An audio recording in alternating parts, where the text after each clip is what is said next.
I'll shout out Isabel because I know she was not a fan of the auto tune, but she let it rock. Wait, that's like way better. I don't know. I just don't remember before really liking it that much. But I was like, wait, it sounds good. Like the vocals were like done really well. It's like the feeling like you're floating in the abyss. It's really kind of dark with maybe there's like blue light above you, like in the deep underwater, right? And you don't know where the ocean floor is, but you're floating down slowly, and then when the bass and the cymbals hit and the piano lifts off, it's like you hit the ocean floor and there's like a poof of sand around you, and it's just dark down there, but it's like something really calming about that. So what I'm kind of learning is like when you just like don't have any reservation, uh, you sound like different and usually in a good way. What's the biggest struggle you remember us having? The when we all tried to harmonize the part where we were like sigh. I remember that taking a while. That song that we just listened to, Never Enough, that was hard to drum on, man. Like I didn't feel like I was playing the drums, but that I was using the drums more as a tool to express what I wanted to hear. Less of a beat making machine and more like a color palette. Yeah, and I felt like I was kind of just like painting a canvas whole time. I think I had a problem of like I knew like what I wanted to sing. I knew like the melody, the lyrics, but like adding all the instrumentation stuff, that's where it was like kept going back and forth between different ideas, like this versus that, this. I know like I remember like the different versions I had. Like I worked on it with Chase and like he changed some of the harmony things and then added like and I worked out with like Jacob and then he like added some guitar things. It went through so much morphing from just piano to then like okay, Chase and Jacob did a random set to it to the okay, let's kind of take some of their input and then now it's just Jaden and JP just did what they wanted to. It like evolved so much. I don't even think I'm like 100% satisfied.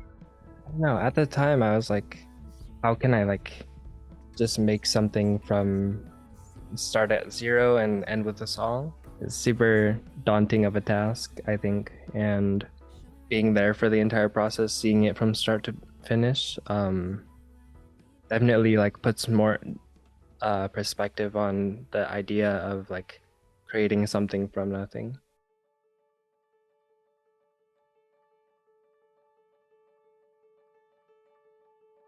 Feels like it was made by someone that I used to be and someone that I've kind of forgotten how to be, that I wish I could strive to be more musically, emotionally, maturity wise. Um, like there's aspects of it. I was younger back then for sure, and like I've definitely grown as a person in all ways, shapes, and forms.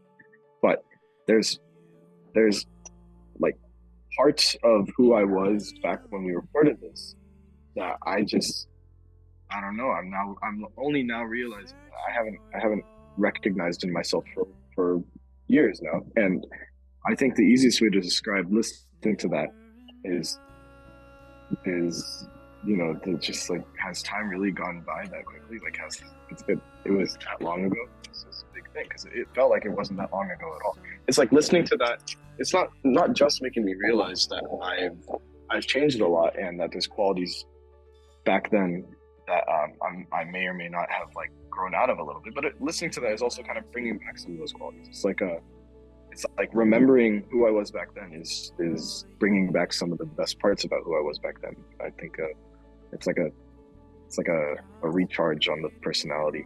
I think I got emotional a little bit like right when like my voice came in because I haven't really been doing that stuff for like over a year. I like doing all of this stuff because it's like very much like you can do what you want. Yeah. Yeah. Well, and also you can have arguments about whether or not stuff works and try things. Yeah.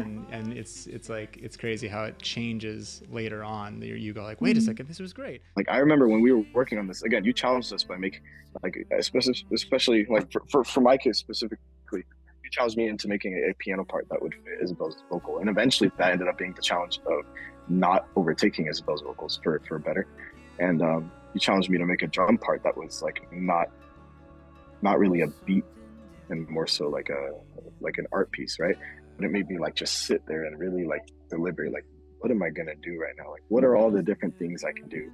Why won't some of these things work? And, why am I okay with letting go of some of the other things that might, and choosing something that would also work? You know what I mean? It kind of just reminds me of the time we spent rehearsing in her sunroom. I remember I wore basketball shorts everywhere. I remember I didn't really have a place to sit, so I sat on the arm of the couch. Yeah, no. Now I'm kind of fixated on the fact that I went out wearing basketball shorts. But I don't know, I feel like this was the only kind of pocket of time in which this could have happened.